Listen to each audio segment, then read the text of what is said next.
The Tao Te King. By Lao-Tse. The Tao and its Characteristics. Translated by James Legge. Part 1. Chapter 1:1. The Tao that can be trodden is not the enduring and unchanging Tao. The name that can be named is not the enduring and unchanging name. Conceived of as having no name, it is the originator of heaven and earth. Conceived of as having a name, it is the mother of all things. Always without desire we must be found. If its deep mystery we would sound. But if desire always within us be, its outer fringe is all that we shall see. Under these two aspects, it is really the same. But as development takes place, it receives the different names. Together we call them the mystery. Where the mystery is the deepest is the gate of all that is subtle and wonderful. All in the world know the beauty of the beautiful, and in doing this they have the idea of what ugliness is. They all know the skill of the skillful, and in doing this they have the idea of what the want of skill is. So it is that existence and non-existence give birth the one to the idea of the other, that difficulty and ease produce the one, the idea of the other, that length and shortness fashion out the one, the figure of the other. That the ideas of height and lowness arise from the contrast of the one with the other, that the musical notes and tones become harmonious through the relation of one with another. And that being before and behind give the idea of one following another. Therefore the sage manages affairs without doing anything, and conveys his instructions without the use of speech. All things spring up, and there is not one which declines to show itself. They grow, and there is no claim made for their ownership. They go through their processes, and there is no expectation of a reward for the results. The work is accomplished, and there is no resting in it as an achievement. The work is done, but how no one can see. 'Tis this that makes the power not cease to be. Not to value and employ men of superior ability is the way to keep the people from rivalry among themselves. Not to prize articles which are difficult to procure is the way to keep them from becoming thieves. Not to show them what is likely to excite their desires is the way to keep their minds from disorder. Therefore the sage, in the exercise of his government, empties their minds, fills their bellies, weakens their wills, and strengthens their bones. He constantly tries to keep them without knowledge and without desire, and where there are those who have knowledge, to keep them from presuming to act on it. When there is this abstinence from action, good order is universal. The Tao is like the emptiness of a vessel, and in our employment of it we must be on our guard against all fullness. How deep and unfathomable it is, as if it were the honored ancestor of all things.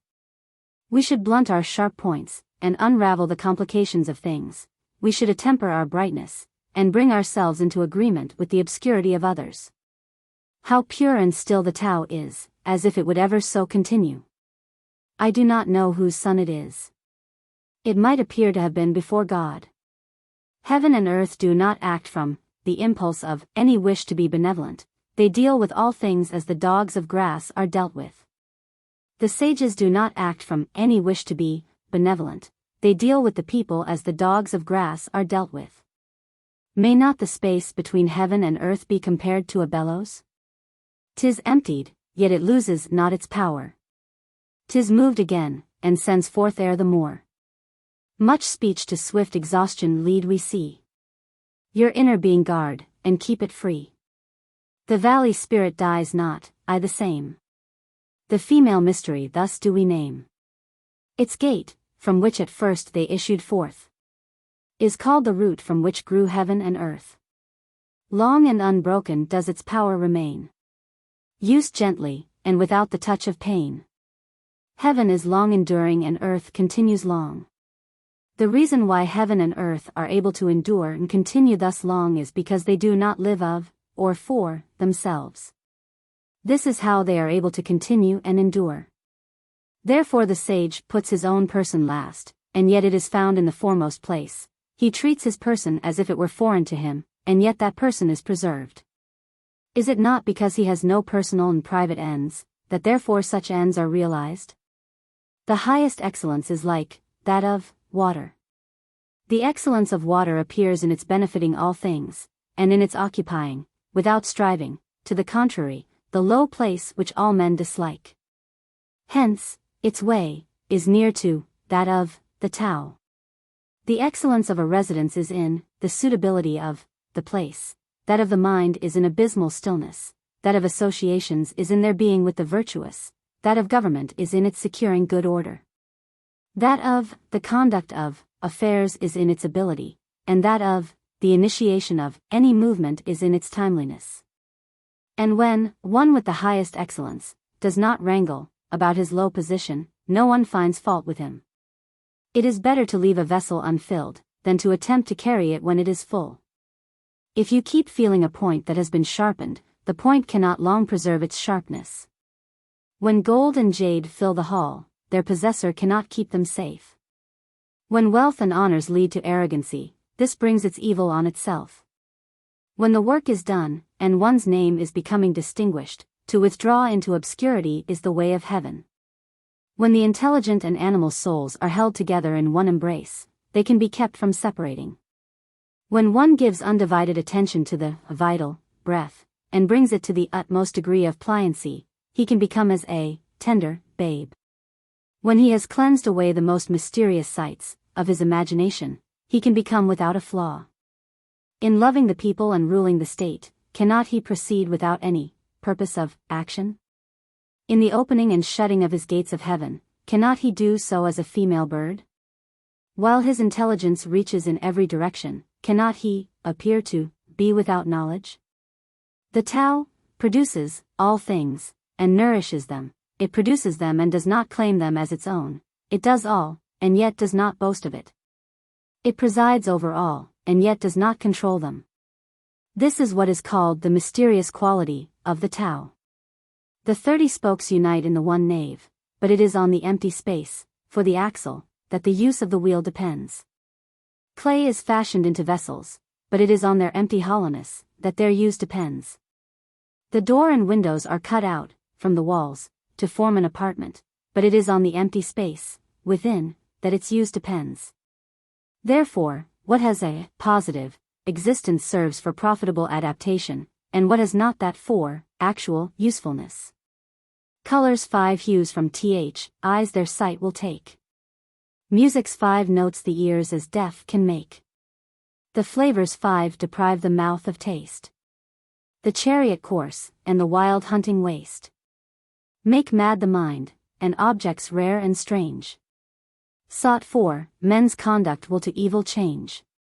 Therefore the sage seeks to satisfy the craving of the belly, and not the insatiable longing of the eyes. He puts from him the latter, and prefers to seek the former. Favor and disgrace would seem equally to be feared. Honor and great calamity, to be regarded as personal conditions, of the same kind. What is meant by speaking thus of favor and disgrace? Disgrace is being in a low position, after the enjoyment of favor. The getting that favor leads to the apprehension of losing it, and the losing it leads to the fear of still greater calamity. This is what is meant by saying that favor and disgrace would seem equally to be feared. And what is meant by saying that honor and great calamity are to be, similarly, regarded as personal conditions? What makes me liable to great calamity is my having the body, which I call myself. If I had not the body, what great calamity could come to me? Therefore he who would administer the kingdom, honoring it as he honors his own person, may be employed to govern it, and he who would administer it with the love which he bears to his own person may be entrusted with it. We look at it, and we do not see it, and we name it the equable. We listen to it, and we do not hear it, and we name it the inaudible. We try to grasp it, and do not get hold of it, and we name it the subtle. With these 3 qualities, it cannot be made the subject of description, and hence we blend them together and obtain the one. Its upper part is not bright, and its lower part is not obscure. Ceaseless in its action, it yet cannot be named, and then it again returns and becomes nothing. This is called the form of the formless, and the semblance of the invisible. This is called the fleeting and indeterminable. We meet it and do not see its front, we follow it, and do not see its back. When we can lay hold of the Tao of old to direct the things of the present day, and are able to know it as it was of old in the beginning, this is called unwinding the clue of Tao.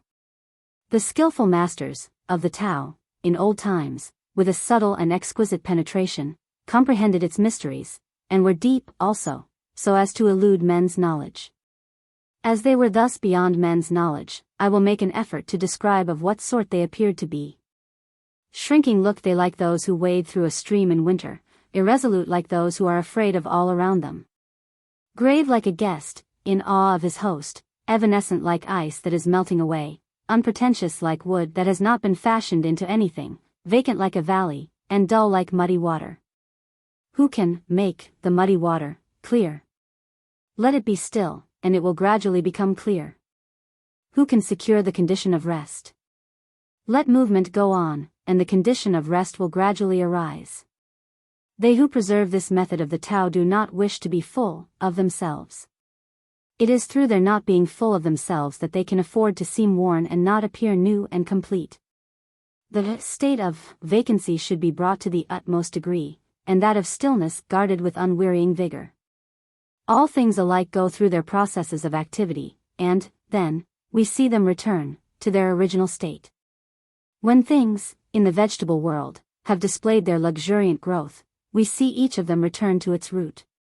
This returning to their root is what we call the state of stillness, and that stillness may be called a reporting that they have fulfilled their appointed end. The report of that fulfillment is the regular, unchanging rule. To know that unchanging rule is to be intelligent, not to know it leads to wild movements and evil issues. The knowledge of that unchanging rule produces a grand capacity and forbearance, and that capacity and forbearance lead to a community of feeling with all things. From this community of feeling comes a kingliness of character.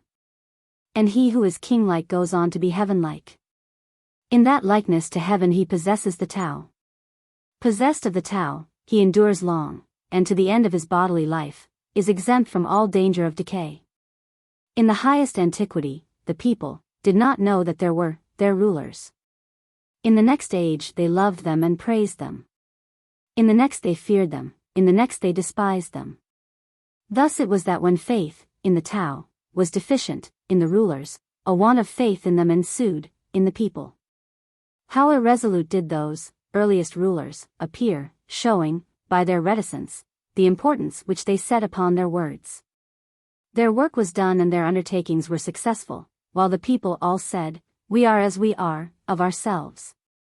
When the great Tao, way or method, ceased to be observed, benevolence and righteousness came into vogue.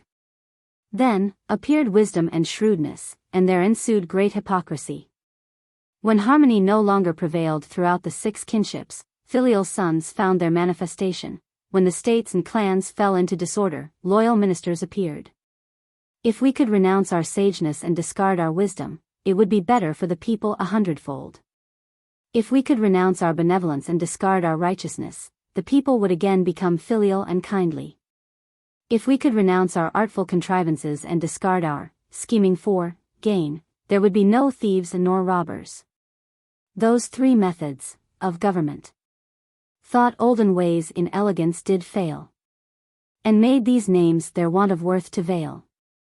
But simple views, and courses plain and true, would selfish ends and many lusts eschew. When we renounce learning we have no troubles.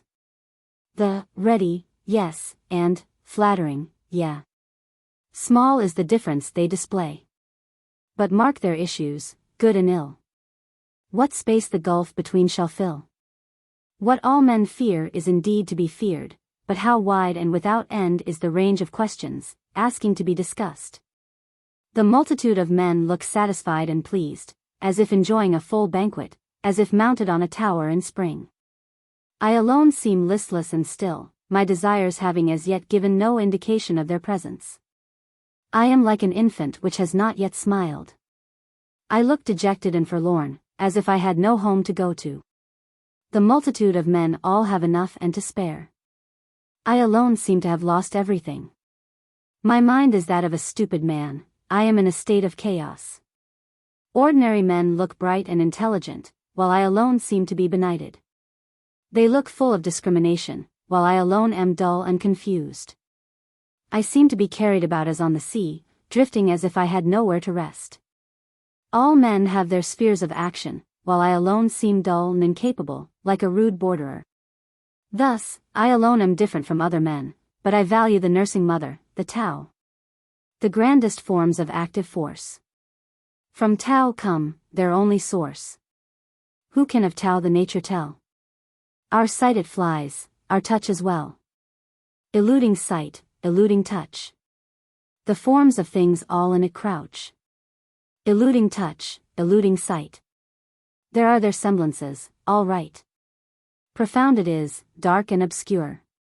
Things' essences all there endure. Those essences the truth enfold. Of what, when seen, shall then be told. Now it is so, 'twas so of old. Its name, what passes not away. So, in their beautiful array, things form and never know decay. How know I that it is so with all the beauties of existing things? By this, nature of the Tao. The partial becomes complete, the crooked, straight, the empty, full, the worn out, new. He whose desires are few gets them. He whose desires are many goes astray. Therefore the sage holds in his embrace the one thing, of humility, and manifests it to all the world.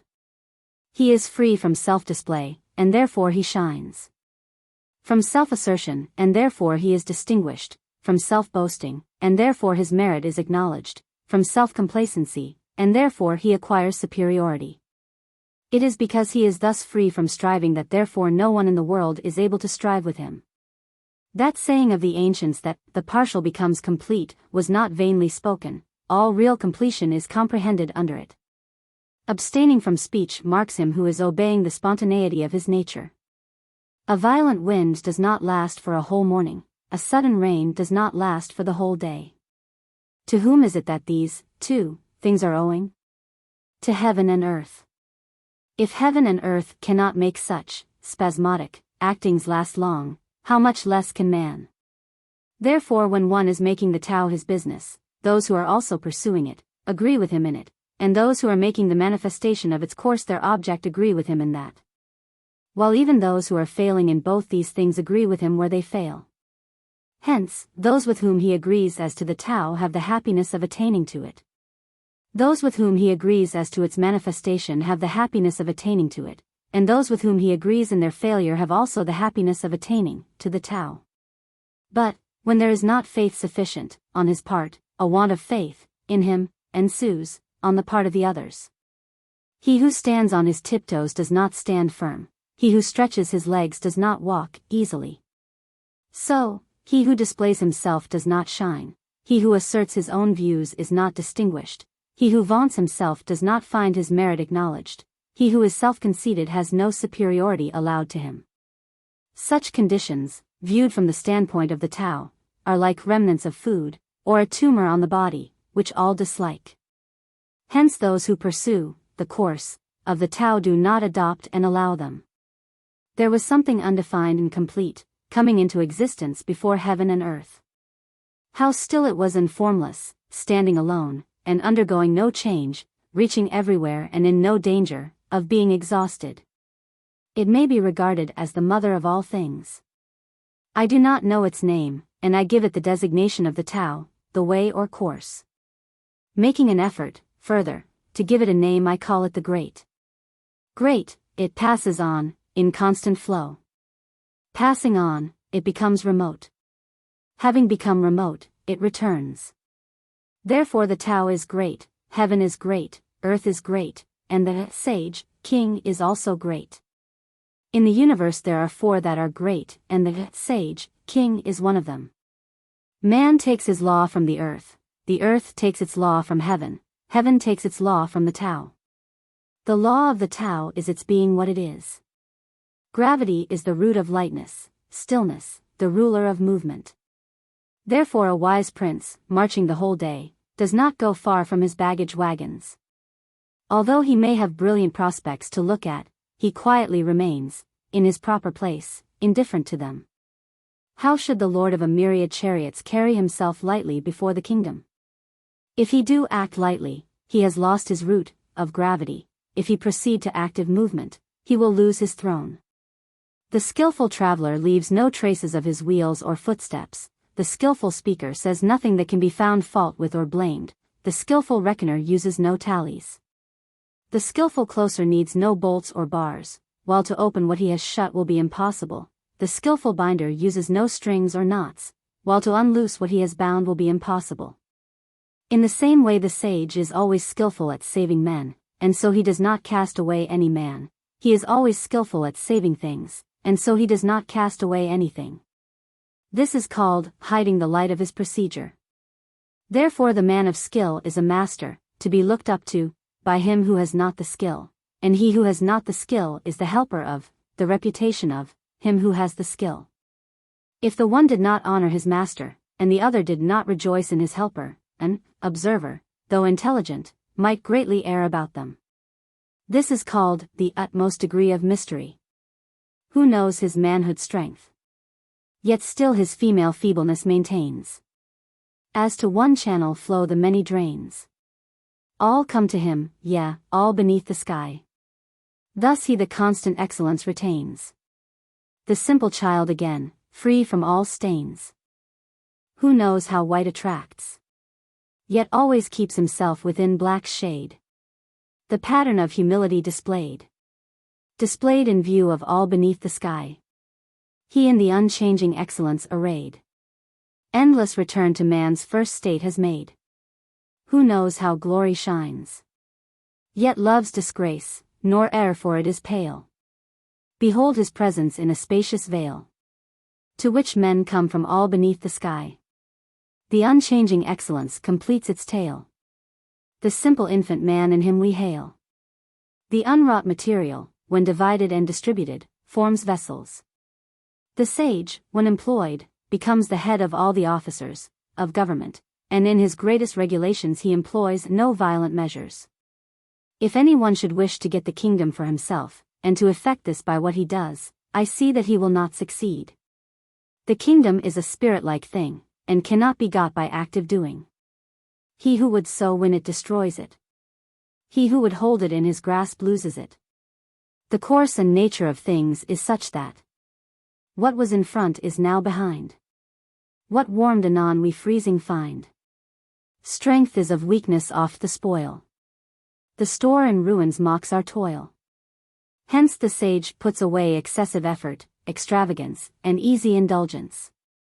He who would assist a lord of men in harmony with the Tao will not assert his mastery in the kingdom by force of arms. Such a course is sure to meet with its proper return. Wherever a host is stationed, briars and thorns spring up. In the sequence of great armies there are sure to be bad years. A skillful commander strikes a decisive blow and stops. He does not dare, by continuing his operations, to assert and complete his mastery. He will strike the blow, but will be on his guard against being vain or boastful or arrogant in consequence of it. He strikes it as a matter of necessity. He strikes it, but not from a wish for mastery. When things have attained their strong maturity they become old. This may be said to be not in accordance with the Tao, and what is not in accordance with it soon comes to an end. Now arms, however beautiful, are instruments of evil omen, hateful, it may be said, to all creatures. Therefore they who have the Tao do not like to employ them. The superior man ordinarily considers the left hand the most honorable place, but in time of war the right hand. Those sharp weapons are instruments of evil omen, and not the instruments of the superior man. He uses them only on the compulsion of necessity. Calm and repose are what he prizes. Victory, by force of arms, is to him undesirable. To consider this desirable would be to delight in the slaughter of men. And he who delights in the slaughter of men cannot get his will in the kingdom. On occasions of festivity to be on the left hand is the prized position, on occasions of mourning, the right hand. The second in command of the army has his place on the left, the general commanding in chief has his on the right, his place, that is assigned to him as in the rites of mourning. He who has killed multitudes of men should weep for them with the bitterest grief, and the victor in battle has his place, rightly, according to those rites.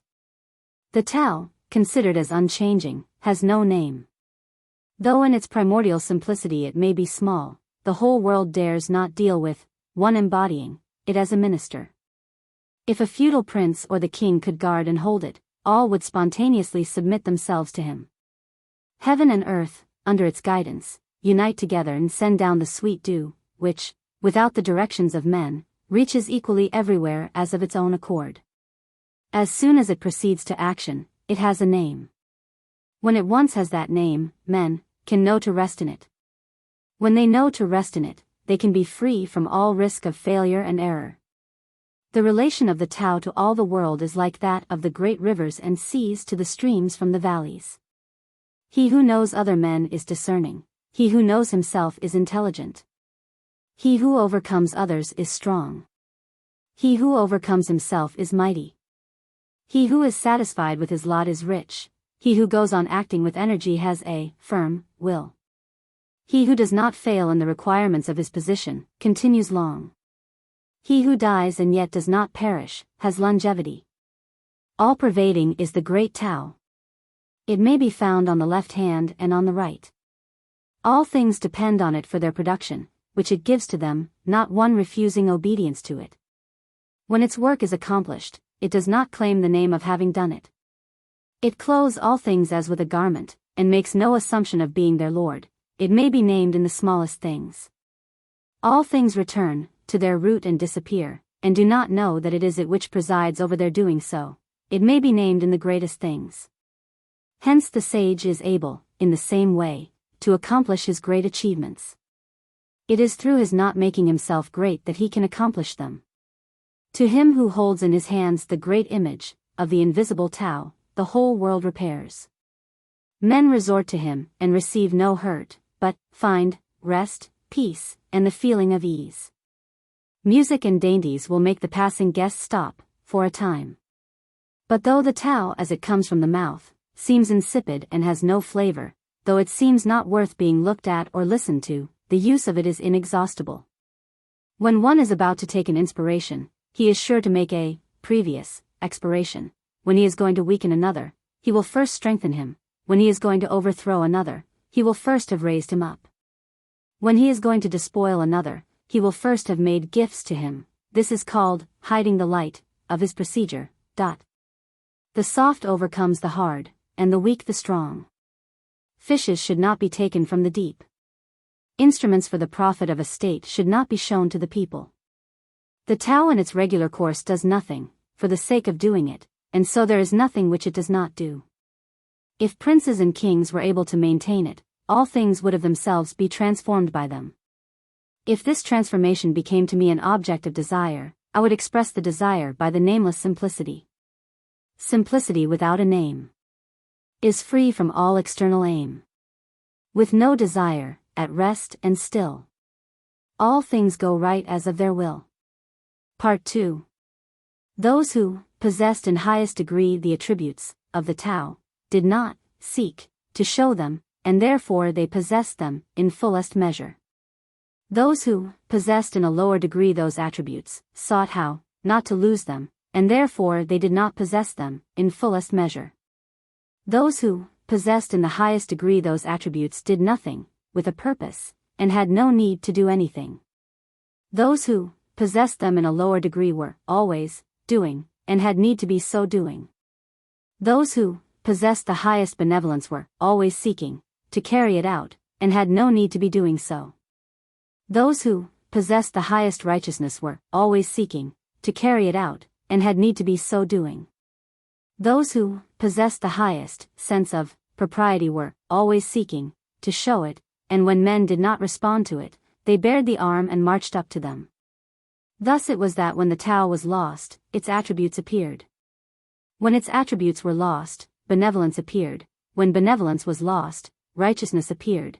And when righteousness was lost, the proprieties appeared. Now propriety is the attenuated form of leal-heartedness and good faith, and is also the commencement of disorder. Swift apprehension is, only, a flower of the Tao, and is the beginning of stupidity.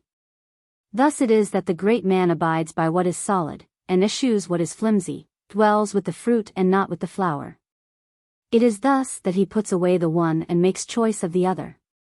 The things which from of old have got the one, the Tao, are heaven which by it is bright and pure, Earth rendered thereby firm and sure. Spirits with powers by it supplied. Valleys kept full throughout their void. All creatures which through it do live.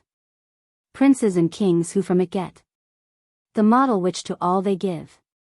All these are the results of the one, Tao. If heaven were not thus pure, it soon would rend. If earth were not thus sure, 'twould break and bend. Without these powers, the spirits soon would fail. If not so filled, the drought would parch each vale. Without that life, creatures would pass away. Princes and kings, without that moral sway, however grand and high, would all decay. Thus it is that dignity finds its firm root in its previous meanness, and what is lofty finds its stability in the lowness from which it rises. Hence princes and kings call themselves orphans, men of small virtue, and as carriages without a nave. Is not this an acknowledgment that in their considering themselves mean they see the foundation of their dignity? So it is that in the enumeration of the different parts of a carriage we do not come on what makes it answer the ends of a carriage. They do not wish to show themselves elegant looking as jade, but prefer to be coarse looking as an ordinary stone. The movement of the Tao by contraries proceeds, and weakness marks the course of Tao's mighty deeds. All things under heaven sprang from it as existing, and named, that existence sprang from it as non-existent, and not named. Scholars of the highest class, when they hear about the Tao, earnestly carry it into practice. Scholars of the middle class, when they have heard about it, seem now to keep it and now to lose it. Scholars of the lowest class, when they have heard about it, laugh greatly at it. If it were not, thus, laughed at, it would not be fit to be the Tao. Therefore the sentence makers have thus expressed themselves. The Tao, when brightest seen, seems light to lack. Who progress in it makes, seems drawing back. Its even way is like a rugged track. Its highest virtue from the veil doth rise. Its greatest beauty seems to offend the eyes. And he has most whose lot the least supplies. Its firmest virtue seems but poor and low. Its solid truth seems change to undergo. Its largest square doth yet no corner show. A vessel great, it is the slowest made. Loud is its sound, but never word it said. A semblance great, the shadow of a shade. The Tao is hidden, and has no name, but it is the Tao which is skillful at imparting to all things what they need, and making them complete. The Tao produced one, one produced two, two produced three, three produced all things. All things leave behind them the obscurity, out of which they have come, and go forward to embrace the brightness, into which they have emerged, while they are harmonized by the breath of vacancy. What men dislike is to be orphans, to have little virtue, to be as carriages without naves, and yet these are the designations which kings and princes use for themselves. So it is that some things are increased by being diminished, and others are diminished by being increased. What other men, thus, teach, I also teach. The violent and strong do not die their natural death. I will make this the basis of my teaching. The softest thing in the world dashes against and overcomes the hardest, that which has no substantial existence enters where there is no crevice. I know hereby what advantage belongs to doing nothing, with a purpose. There are few in the world who attain to the teaching without words, and the advantage arising from non-action. Or fame or life. Which do you hold more dear? Or life or wealth? To which would you adhere? Keep life and lose those other things. Keep them and lose your life, which brings sorrow and pain more near. Thus we may see. Who cleaves to fame rejects what is more great. Who loves large stores gives up the richer state. Who is content needs fear no shame. Who knows to stop incurs no blame. From danger free, long live shall he. Who thinks his great achievements poor shall find his vigor long endure. Of greatest fullness, deemed a void, exhaustion ne'er shall stem the tide. Do thou what straight still crooked deem. Thy greatest art still stupid seem, and eloquence a stammering scream. Constant action overcomes cold. Being still overcomes heat. Purity and stillness give the correct law to all under heaven. When the Tao prevails in the world, they send back their swift horses to draw the dung carts. When the Tao is disregarded in the world, the war horses breed in the borderlands. There is no guilt greater than to sanction ambition, no calamity greater than to be discontented with one's lot, no fault greater than the wish to be getting. Therefore the sufficiency of contentment is an enduring and unchanging sufficiency.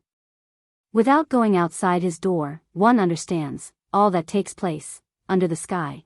Without looking out from his window, one sees the Tao of heaven. The farther that one goes out from himself, the less he knows. Therefore the sages got their knowledge without traveling, gave their right names to things without seeing them, and accomplished their ends without any purpose of doing so. He who devotes himself to learning seeks, from day to day, to increase his knowledge. He who devotes himself to the Tao seeks, from day to day, to diminish his doing.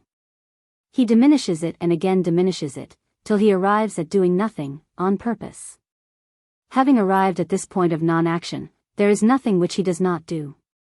He who gets as his own all under heaven does so by giving himself no trouble, with that end. If one take trouble, with that end, he is not equal to getting as his own all under heaven. The sage has no invariable mind of his own. He makes the mind of the people his mind.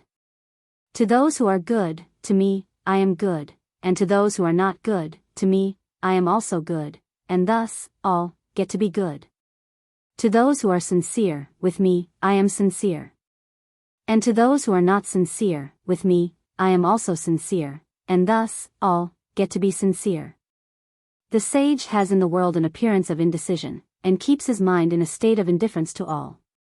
The people all keep their eyes and ears directed to him, and he deals with them all as his children. Men come forth and live, they enter, again, and die. Of every 10, 3 are ministers of life, to themselves, and 3 are ministers of death. There are also 3 in every 10 whose aim is to live, but whose movements tend to the land, or place, of death. And for what reason? Because of their excessive endeavors to perpetuate life. But I have heard that he who is skillful in managing the life entrusted to him for a time travels on the land without having to shun rhinoceros or tiger, and enters a host without having to avoid buff coat or sharp weapon.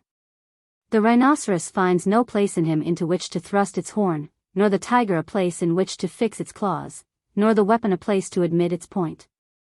And for what reason? Because there is in him no place of death. All things are produced by the Tao, and nourished by its outflowing operation. They receive their forms according to the nature of each, and are completed according to the circumstances of their condition. Therefore all things without exception honor the Tao, and exalt its outflowing operation. This honoring of the Tao and exalting of its operation is not the result of any ordination, but always a spontaneous tribute. Thus it is that the Tao produces all things, nourishes them, brings them to their full growth, nurses them, completes them, matures them, maintains them, and overspreads them. It produces them and makes no claim to the possession of them. It carries them through their processes and does not vaunt its ability in doing so. It brings them to maturity and exercises no control over them. This is called its mysterious operation. The Tao, which originated all under the sky, is to be considered as the mother of them all. When the mother is found, we know what her children should be. When one knows that he is his mother's child, and proceeds to guard the qualities of the mother that belong to him, to the end of his life he will be free from all peril. Let him keep his mouth closed, and shut up the portals of his nostrils, and all his life he will be exempt from laborious exertion. Let him keep his mouth open, and spend his breath in the promotion of his affairs, and all his life there will be no safety for him. The perception of what is small is the secret of clear-sightedness. The guarding of what is soft and tender is the secret of strength. Who uses well his light, reverting to its source so bright, will from his body ward all blight, and hides the unchanging from men's sight. If I were suddenly to become known, and put into a position to conduct a government, according to the great Tao, what I should be most afraid of would be a boastful display. The great Tao, or way, is very level and easy. But people love the byways. Their court, yards and buildings, shall be well kept, but their fields shall be ill cultivated, and their granaries very empty. They shall wear elegant and ornamented robes, carry a sharp sword at their girdle, pamper themselves in eating and drinking, and have a superabundance of property and wealth. Such princes may be called robbers and boasters. This is contrary to the Tao surely. What Tao's skillful planter plants can never be uptorn. What his skillful arms enfold from him can ne'er be born. Sons shall bring in lengthening line sacrifices to his shrine. Tao when nursed within one's self, his vigor will make true. And where the family it rules, what riches will accrue? The neighborhood where it prevails, in thriving will abound. And when 'tis seen throughout the state, good fortune will be found. Employ at the kingdom o'er, and men thrive all around. In this way the effect will be seen in the person, by the observation of different cases, in the family, in the neighborhood, in the state, and in the kingdom. How do I know that this effect is sure to hold thus all under the sky? By this method of observation. He who has in himself abundantly the attributes of the Tao is like an infant. Poisonous insects will not sting him, fierce beasts will not seize him, birds of prey will not strike him. The infant's bones are weak and its sinews soft, but yet its grasp is firm. It knows not yet the union of male and female, and yet its virile member may be excited, showing the perfection of its physical essence. All day long it will cry without its throat becoming hoarse, showing the harmony in its constitution. To him by whom this harmony is known, the secret of the unchanging Tao is shown, and in the knowledge wisdom finds its throne. All life-increasing arts to evil turn, where the mind makes the vital breath to burn. False is the strength, and o'er it we should mourn. When things have become strong, they, then, become old, which may be said to be contrary to the Tao. Whatever is contrary to the Tao soon ends. He who knows the Tao does not care to speak about it. He who is ever ready to speak about it does not know it. He who knows it will keep his mouth shut and close the portals of his nostrils. He will blunt his sharp points and unravel the complications of things. He will attemper his brightness, and bring himself into agreement with the obscurity of others. This is called the mysterious agreement. Such an one cannot be treated familiarly or distantly. He is beyond all consideration of profit or injury, of nobility or meanness. He is the noblest man under heaven. A state may be ruled by measures of correction. Weapons of war may be used with crafty dexterity, but the kingdom is made one's own only by freedom from action and purpose. How do I know that it is so? By these facts. In the kingdom the multiplication of prohibitive enactments increases the poverty of the people. The more implements to add to their profit that the people have, the greater disorder is there in the state and clan. The more acts of crafty dexterity that men possess, the more do strange contrivances appear. The more display there is of legislation, the more thieves and robbers there are. Therefore a sage has said, I will do nothing of purpose, and the people will be transformed of themselves. I will be fond of keeping still, and the people will of themselves become correct. I will take no trouble about it, and the people will of themselves become rich. I will manifest no ambition, and the people will of themselves attain to the primitive simplicity. The government that seems the most unwise, oft goodness to the people best supplies. That which is meddling, touching everything, will work but ill, and disappointment bring. Misery, happiness is to be found by its side. Happiness. Misery lurks beneath it. Who knows what either will come to in the end? Shall we then dispense with correction? The method of correction shall by a turn become distortion, and the good in it shall by a turn become evil. The delusion of the people, on this point, has indeed subsisted for a long time. Therefore the sage is, like a square which cuts no one, with its angles, like a corner which injures no one, with its sharpness. He is straightforward, but allows himself no license. He is bright, but does not dazzle. For regulating the human, in our constitution, and rendering the proper service to the heavenly, there is nothing like moderation. It is only by this moderation that there is effected an early return to man's normal state. That early return is what I call the repeated accumulation of the attributes of the Tao. With that repeated accumulation of those attributes, there comes the subjugation of every obstacle to such return. Of this subjugation we know not what shall be the limit.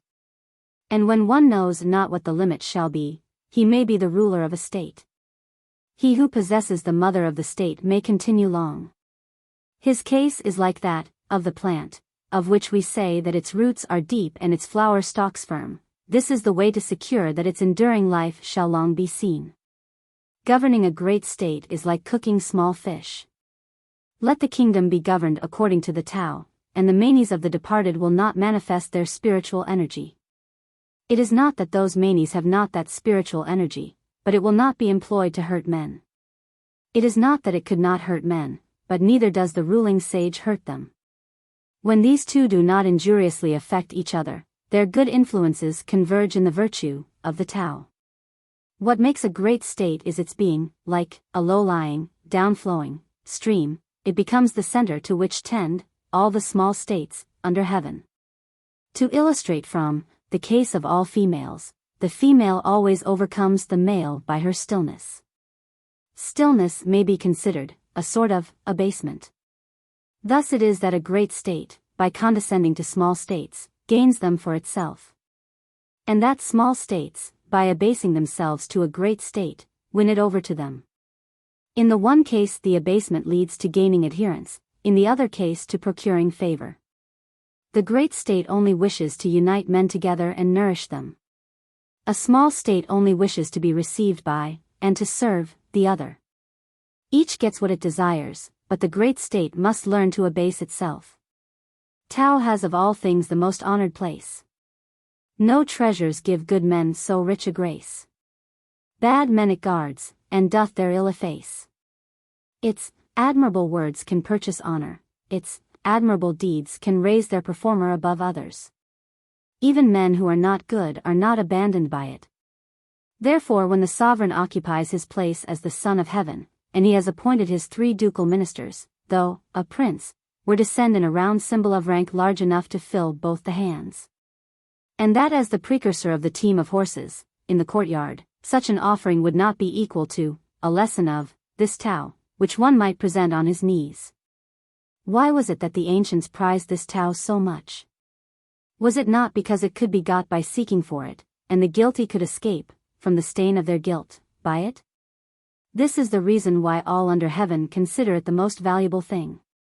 It is the way of the Tao, to act without thinking of acting, to conduct affairs without feeling the trouble of them, to taste without discerning any flavor, to consider what is small as great, and a few as many, and to recompense injury with kindness. The master of it anticipates things that are difficult while they are easy, and does things that would become great while they are small. All difficult things in the world are sure to arise from a previous state in which they were easy, and all great things from one in which they were small. Therefore the sage, while he never does what is great, is able on that account to accomplish the greatest things. He who lightly promises is sure to keep but little faith. He who is continually thinking things easy is sure to find them difficult. Therefore the sage sees difficulty even in what seems easy, and so never has any difficulties. That which is at rest is easily kept hold of. Before a thing has given indications of its presence, it is easy to take measures against it. That which is brittle is easily broken, that which is very small is easily dispersed. Action should be taken before a thing has made its appearance, order should be secured before disorder has begun. The tree which fills the arms grew from the tiniest sprout, the tower of 9 stories rose from a small heap of earth, the journey of 1,000 li commenced with a single step. He who acts, with an ulterior purpose, does harm. He who takes hold of a thing, in the same way, loses his hold. The sage does not act so, and therefore does no harm. He does not lay hold so, and therefore does not lose his hold. But people in their conduct of affairs are constantly ruining them when they are on the eve of success. If they were careful at the end, as they should be at the beginning, they would not so ruin them. Therefore the sage desires what other men do not desire, and does not prize things difficult to get. He learns what other men do not learn, and turns back to what the multitude of men have passed by. Thus he helps the natural development of all things, and does not dare to act with an ulterior purpose of his own.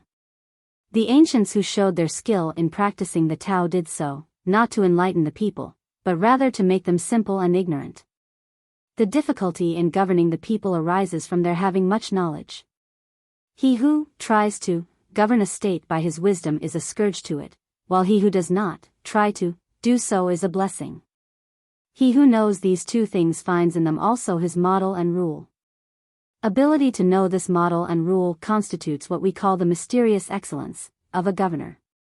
Deep and far-reaching is such mysterious excellence, showing indeed its possessor as opposite to others, but leading them to a great conformity to him.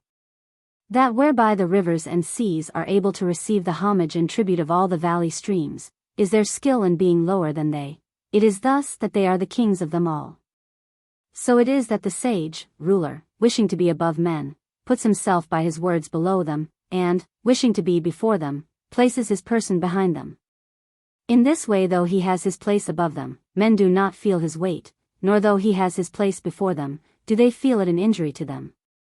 Therefore all in the world delight to exalt him and do not weary of him. Because he does not strive, no one finds it possible to strive with him. All the world says that, while my Tao is great, it yet appears to be inferior to other systems of teaching. Now it is just its greatness that makes it seem to be inferior. If it were like any other system, for long would its smallness have been known. But I have three precious things which I prize and hold fast. The first is gentleness, the second is economy, and the third is shrinking from taking precedence of others.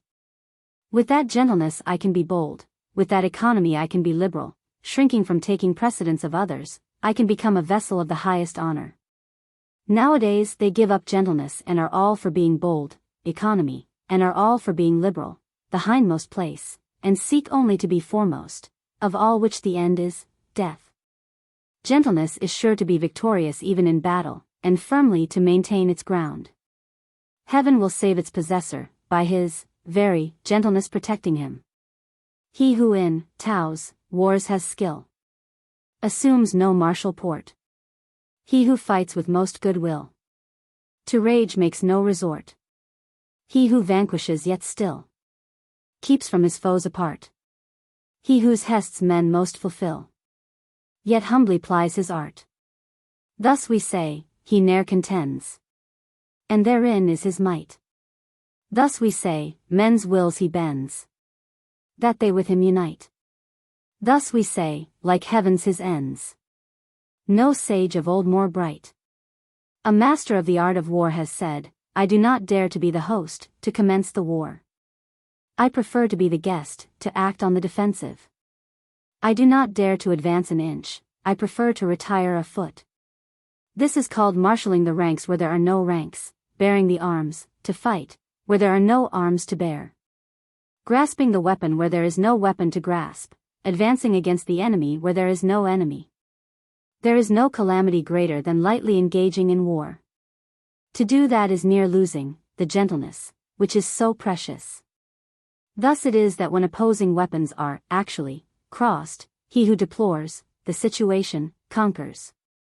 My words are very easy to know, and very easy to practice, but there is no one in the world who is able to know and able to practice them. There is an originating and all-comprehending principle in my words, and an authoritative law for the things which I enforce.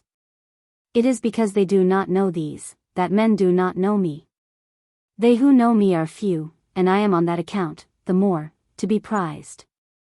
It is thus that the sage wears a poor garb of hair cloth, while he carries his signet of jade in his bosom. To know and yet think we do not know is the highest attainment. Not to know and yet think we do know is a disease. It is simply by being pained at the thought of having this disease that we are preserved from it. The sage has not the disease. He knows the pain that would be inseparable from it, and therefore he does not have it. When the people do not fear what they ought to fear, that which is their great dread will come on them. Let them not thoughtlessly indulge themselves in their ordinary life, let them not act as if weary of what that life depends on. It is by avoiding such indulgence that such weariness does not arise. Therefore the sage knows these things of himself, but does not parade his knowledge, loves, but does not appear to set a value on himself. And thus he puts the latter alternative away and makes choice of the former. He whose boldness appears in his daring to do wrong, in defiance of the laws, is put to death. He whose boldness appears in his not daring to do so, lives on. Of these two cases the one appears to be advantageous, and the other to be injurious. But when heaven's anger smites a man, who the cause shall truly scan? On this account the sage feels a difficulty as to what to do in the former case. It is the way of heaven not to strive, and yet it skillfully overcomes. Not to speak, and yet it is skillful in obtaining a reply, does not call, and yet men come to it of themselves. Its demonstrations are quiet, and yet its plans are skillful and effective. The meshes of the net of heaven are large, far apart, but letting nothing escape. The people do not fear death. To what purpose is it to try to frighten them with death? If the people were always in awe of death, and I could always seize those who do wrong, and put them to death, who would dare to do wrong?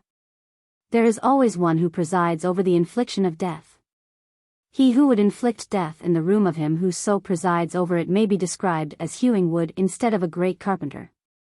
Seldom is it that he who undertakes the hewing, instead of the great carpenter, does not cut his own hands. The people suffer from famine because of the multitude of taxes consumed by their superiors. It is through this that they suffer famine.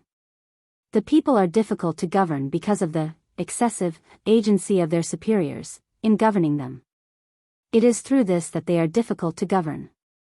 The people make light of dying because of the greatness of their labors in seeking for the means of living. It is this which makes them think light of dying.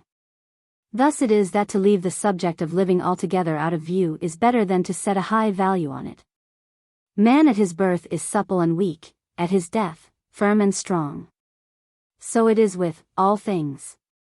Trees and plants, in their early growth, are soft and brittle, at their death, dry and withered. Thus it is that firmness and strength are the concomitants of death, softness and weakness, the concomitants of life. Hence he who relies on the strength of his forces does not conquer, and a tree which is strong will fill the outstretched arms, and thereby invites the feller. Therefore the place of what is firm and strong is below, and that of what is soft and weak is above. May not the way, or Tao, of heaven be compared to the method of bending a bow? The part of the bow, which was high is brought low, and what was low is raised up. So heaven diminishes where there is superabundance, and supplements where there is deficiency. It is the way of heaven to diminish superabundance, and to supplement deficiency. It is not so with the way of man. He takes away from those who have not enough to add to his own superabundance. Who can take his own superabundance and therewith serve all under heaven? Only he who is in possession of the Tao. Therefore the ruling sage acts without claiming the results as his. He achieves his merit and does not rest, arrogantly, in it. He does not wish to display his superiority. There is nothing in the world more soft and weak than water, and yet for attacking things that are firm and strong there is nothing that can take precedence of it, for there is nothing so effectual for which it can be changed. Everyone in the world knows that the soft overcomes the hard, and the weak the strong, but no one is able to carry it out in practice. Therefore a sage has said, he who accepts his state's reproach is hailed therefore its altar's lord. To him who bears men's direful woes, they all the name of king accord. Words that are strictly true seem to be paradoxical. When a reconciliation is effected between two parties, after a great animosity, there is sure to be a grudge remaining in the mind of the one who was wrong. And how can this be beneficial to the other? Therefore, to guard against this, the sage keeps the left-hand portion of the record of the engagement, and does not insist on the speedy fulfillment of it by the other party. So, he who has the attributes of the Tao regards only the conditions of the engagement, while he who has not those attributes regards only the conditions favorable to himself. In the way of heaven, there is no partiality of love. It is always on the side of the good man. In a little state with a small population, would so order it, that, though there were individuals with the abilities of 10 or 100 men, there should be no employment of them. I would make the people, while looking on death as a grievous thing, yet not remove elsewhere, to avoid it. Though they had boats and carriages, they should have no occasion to ride in them. Though they had buff coats and sharp weapons, they should have no occasion to don or use them. I would make the people return to the use of knotted cords, instead of the written characters. They should think their coarse food sweet, their plain clothes beautiful, their poor dwellings places of rest, and their common, simple ways sources of enjoyment. There should be a neighboring state within sight, and the voices of the fowls and dogs should be heard all the way from it to us, but I would make the people to old age, even to death, not have any intercourse with it. Sincere words are not fine. Fine words are not sincere.